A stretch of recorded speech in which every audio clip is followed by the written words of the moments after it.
And now, you're tuned into RBLR, the home of Tampa Bay's Reveler Sports. What is going on? Welcome to your RBLR Rowdies pregame show before Loudoun United and the very bad Loudoun United and the Tampa Bay Rowdies. We, of course, are live and in effect from the BarrieHaus Beer Company in Ybor. Get your behind down here. There is still time to get down here before the kickoff at 7:30. So if you're on the way here, please drive safely while you're watching this on YouTube or Instagram or Twitter or wherever you are seeing this. But to all of our live watchers and listeners, thank you. We have beer. Love you. We have beer. We have the Rowdies, and it's hopefully going to be another 3 points in the bag to help me discuss everything that we're going to see in just a few minutes. Is, of course, the man, the myth, the legend, one of your immaculate co-hosts of the RBLR Rowdy Show. This is Carlos Rueda. What's going on, buddy? I'm here sipping on a 2022 World Beer Cup gold medal beer, by the way. Banners. Family tradition. You can't see it, but there's a banner over there. Medals. Yeah. More banners. Yeah. I mean, I love banners. Hopefully Rowdies have another one by the end of this year. Look, I'm excited. I love being here. I've only been to one of these before because I'm in DC too often, and I love being back here. I miss James. Wish James was here. Yeah, shout out, Mr. Knowles. We miss you, buddy. Get down here. Well, unfortunately, I have to deal with Eureka while he's gone. You know what? Yeah. Well, I wanted to congratulate you. We haven't been able to do this on the air. Our newest graduate of Georgetown University. Appreciate so thank you, sir. Cheers to you, my friend. Hey, hold on. There you go. There it is. So my man here, he got his diploma. The BarrieHaus has stars literally hanging above their logo. I'm an adult. And the Rowdies are on their way to get their third star. And tonight they are on the road, and that's why we're doing our watch party. But close to DC, actually. Yeah, exactly. You've been to a few of those Loudoun games. I'll tell you what, I love that field. If they had people going to their games, Loudoun United would be such a fun soccer club. It would be so fun. Unfortunately, there's like 5 people at their games most games. Yeah.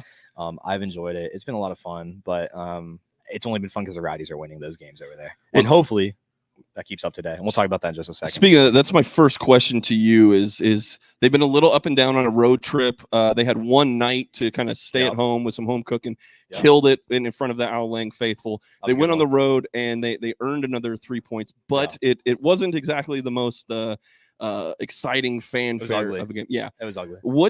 How do you feel about the Rowdies, just the Rowdies themselves, coming into this now second road game on turf? Oh man, it is on turf. That's what we talked about. Yeah. So I remember James and I talked about this earlier this week too. I am so scared when we have turf. But for whatever reason, Loudoun hasn't been one of those fields that affects us as much. But if we play like one of these random turfy fields, Pittsburgh, El Paso, Hartford was turf. Like those seem to affect us in whatever reason in a different way. Loudoun hasn't. I hope that trend keeps up. That Hartford game was so bad. It was miserable to watch. It was one of the most boring Rowdies games I've seen in a long time. Yeah. But we won. That's all that matters, and really. Look, and we talked about this earlier too. Louisville, Charleston, both dropped points. Indy lost. So we are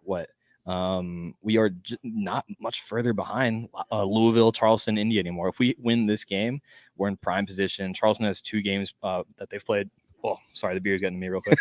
They played more than us already. Like, Yeah. we're in business. Yeah.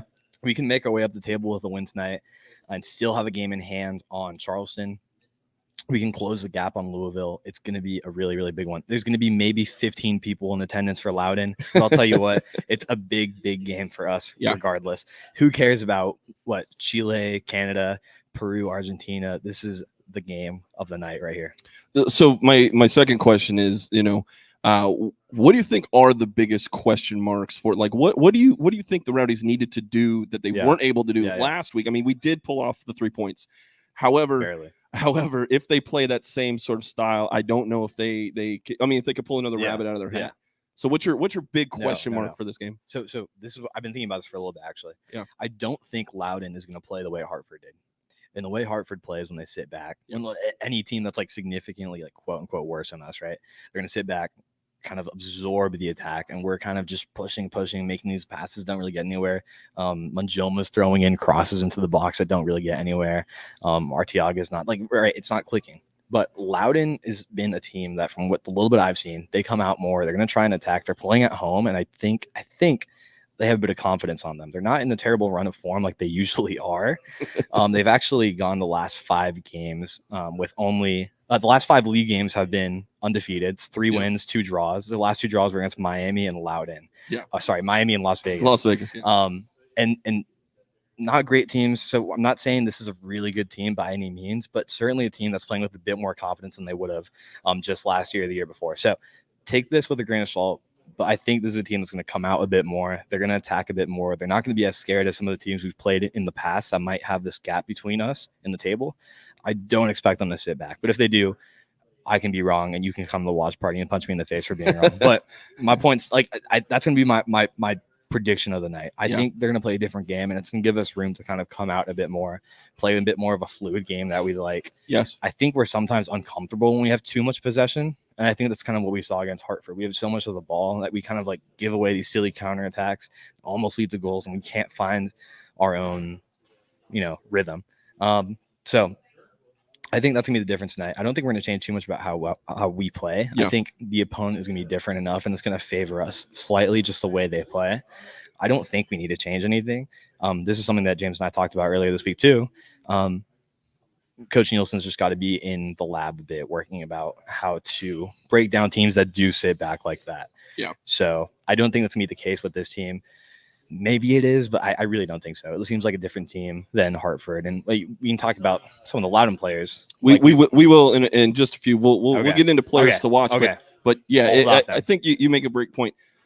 Some teams might copy a style if it works, if it kind of sort of put some flat tires on the Rowdies. For sure.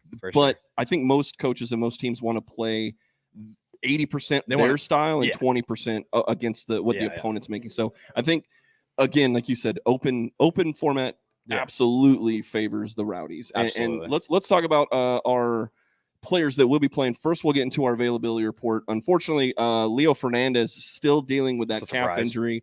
And of course, Forrest Lasso's out for the year. But Loudoun is missing. Alex Nagy, Cole Turner, Tommy Williamson, maybe a little bit lower on the depth chart, but Khalil El Mekdar, I will get into him for a bit because he's a guy who actually is third on their team with total points, and he's also their leader in goals per 90. So that's a spark that they will be missing. For us, though, that's sort of a good. Our injury report's a good-looking one. Bodley's not on the injury report. Erevo's not on the injury report, right? That's good. So really, you're just kind of missing who we thought we were going to be missing. Yeah. But I guess I'll get your first reaction to our 11 that will be playing, and that, of course, starts all with Jordan Farr in net. Then we've got Eddie Manjoma, Doherty, and Aaron Guillen, who have been a solid back three for us in the midfield. It's a pretty solid. I mean, this has been the 11 for quite a few games now. Pacific Ngombiire, a player of the week. You've got Danny Chrysostomo. You've got Lewis Hilton, Blake Bodley, and Charlie Dennis in the midfield, which is always a sight to see. And up top, the dynamic duo of Cal Jennings and Manuel Arteaga. That is a hell of a starting 11. Arteaga didn't start last game Surprise. But if I have that right, but I believe they brought him on with Rivera as sort of like instant offense after the ugly 70 minutes that we've seen. It worked. And absolutely worked. Okay. Well, on the bench, we have Kleeman, Moon, who is slowly getting into back on track here. We've got Nate Worth. You've got Perez, who is a solid player for us. He has been killing it in the midfield. He can come on late. And then, of course, you have Christian Ortiz and the spark plug himself, Damian Rivera, is on the bench. So they brought a lot of scoring on the bench. This could be a Christian Ortiz game, by the way. I dig it. I'm not going to say we're going to blow Loudon out by any means, but this could be a game for Christian Ortiz to come in when we're up like 2-0 late in the game. Christian Ortiz gets the last 10 minutes of the game. He gets his first goal. I could see that. But look, difference. Bonjoma on the back three. He's not at the wing back spot. Kleeman starting off the bench. This is my favorite lineup. I love Kleeman, but I love having Bodley and Yongabire at the wing back spots. I think that's the two best situations you can have out on the spot. So this is ideal. I think this is going to help us. I love Kleeman. I love Bonjoma. I think Bodley is just like, he adds that extra attacking spark that I think we've been missing at the wing back spot. So it's so good to have him back. It's so good to have Nick Moon on the bench. He's a spark off the bench. Yeah. He can come in for Nyangabire later on. Like, this is awesome. So this is what I like to see with all the injuries in mind that we've had throughout the year. I don't see Aravo on the bench, which is kind of sad, but Forrest Lasso's out. It sucks, but this is about the best back three you can get, in my opinion. Yeah, Manjoma's been really good in the back when he's playing back there. I like this. I'm digging it. Pacific and Blake Bodley, Wazzy on one side, Bodley on the other. Wazzy. They're going to be creating havoc up and down that sideline. Yeah. Then if Hilton can hold the midfield, and we'll talk about maybe his opponent in that midfield that I'm looking at. Yeah. But if Hilton can do what we know he can do best, he's a dog. He's one of the best midfielders in the British league. Bulldog. He can create. And Danny Crisostomo too can create. Get those, whether it's working from the sides into the box or having Charlie Dennis acting as a 9, having Jennings and Arteaga just stalking the box for opportunities. This is a dynamic 11. I'm very, very, very confident in these guys. Yeah, I'm excited. But if we had to look at maybe Loudoun United, if we had to look at a couple guys that you think can maybe create a little havoc of their own, who are you looking at for Loudoun United? Yeah, that starts with Zach Ryan up top, the striker. He's a great player. He's mobile. He's got some good size to him. He's 5'11", not too tall, but he's mobile. He's physical. He's got a good build to him. He's got 5 goals on the year already. Yeah. In 15 matches, so a decent conversion rate there. That's 1 goal every 3 games. Yeah. So look, he's a great player. He's got 17 goals for them in 50 games across his career there. Had a couple games for the MLS side for New York Red Bulls. Played New York Red Bulls too before that. You've seen him around before. He's stuck around with Loudoun for a little bit now. So we've seen him in the past. We know what he's capable of. We've done a great job of shutting him down in the past. I feel for him because this is a team that has a lot of rotation, being one of the last reserve squads for an MLS team. Right. He seems to be one of the guys that sticks with this Loudoun squad. So he's got a lot of movement behind him constantly. Despite all that, he's still got goals going for him. And that's really, really impressive to still be converting that many goals with that much of a rotating squad. It's impressive. He's a really good player. I pray for him to end up on a team that's not Loudoun because I really do think he has serious potential. And I wish he's a player that, from what I've seen, has the potential to be a really, really good, crucial starting player for another team, scoring more goals than 5 goals in his 15 games. Yeah. With a better midfield, this guy is, I think, in the top strikers in the USL. Truly.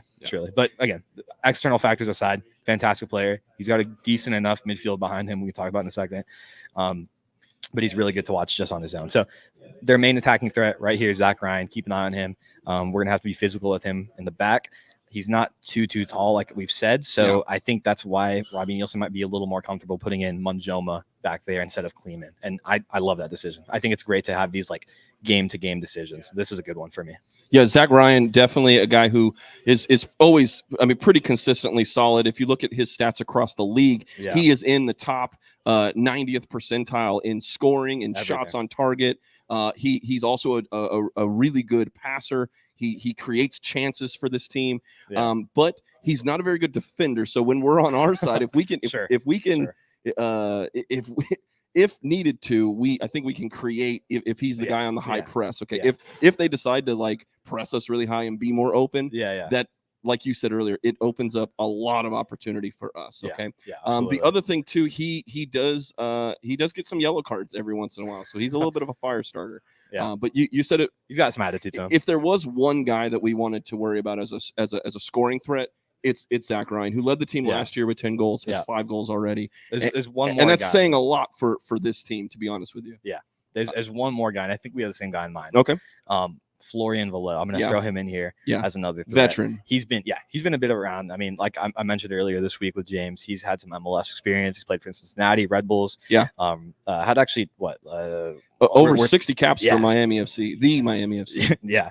And we're talking 50 something appearances for the Red Bulls senior squad. MLS. So a guy with plenty of talent. He's 31 years old, still in his prime.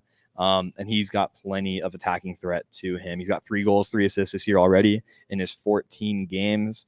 He always seems to put in a good shift. He's quick. He can move the ball. He can get up and down the field. He is probably the guy I'm watching right behind Zach Ryan. He's going to create the chances for Zach Ryan. And if not, he's putting him away himself. So this is a really good kind of duo they got up top. Again, Loudoun usually is a younger squad by nature of kind of what they are. But Florian Velo is one of those guys that they brought in to, I think, be a little bit more veteran leadership, veteran, talent. Sure. I mean, he's more of a proven talent than some of these other guys. It's a known quantity, for exactly. Sure. Yes. So he's been a factor for them this year. I think he's going to be a factor in this game. I hope not, but I'm telling you, these are the 2 guys we're going to have to keep an eye on in particular. Florian Velo to support Zach Ryan. He's going to get the ball to him a lot.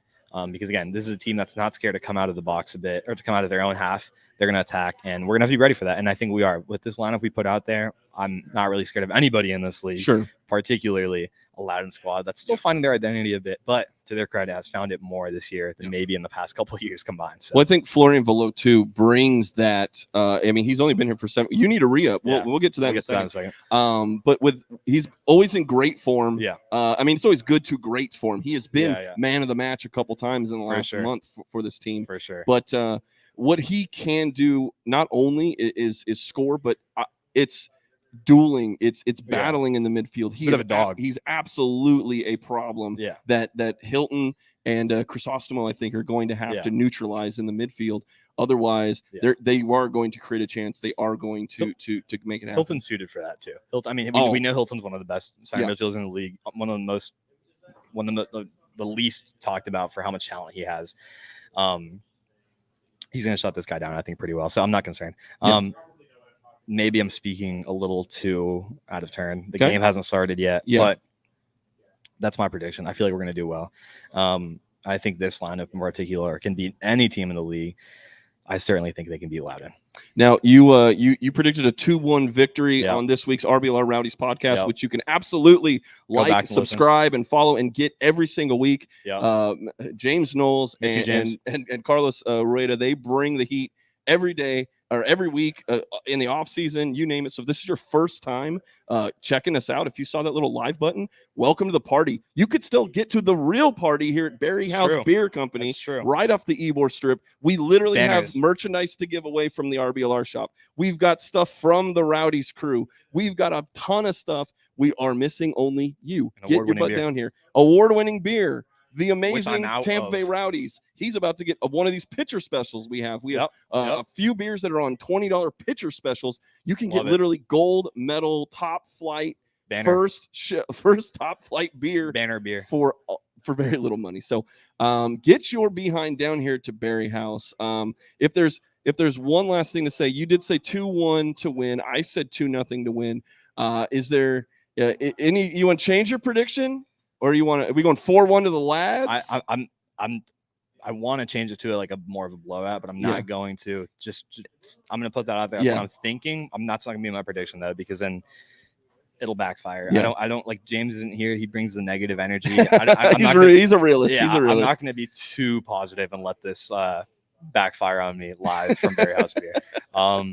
Love you all. Thank you for It's tuning okay. in. I won't let you change your prediction. I'm not because gonna change it. because you know what, you just haven't had enough beer yet. That is the real thing. So Yeah. we're gonna get him loaded up with a few more brewskis. Oh, that beer had a family.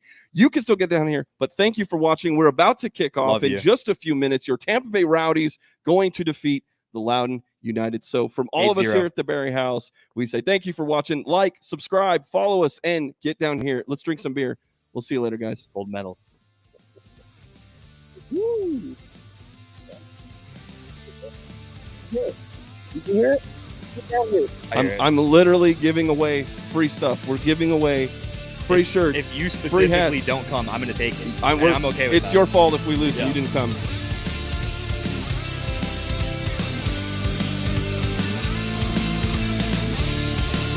Thank you for tuning into this presentation by RBLR Sports. On your way out of the stadium, please remember to like and subscribe.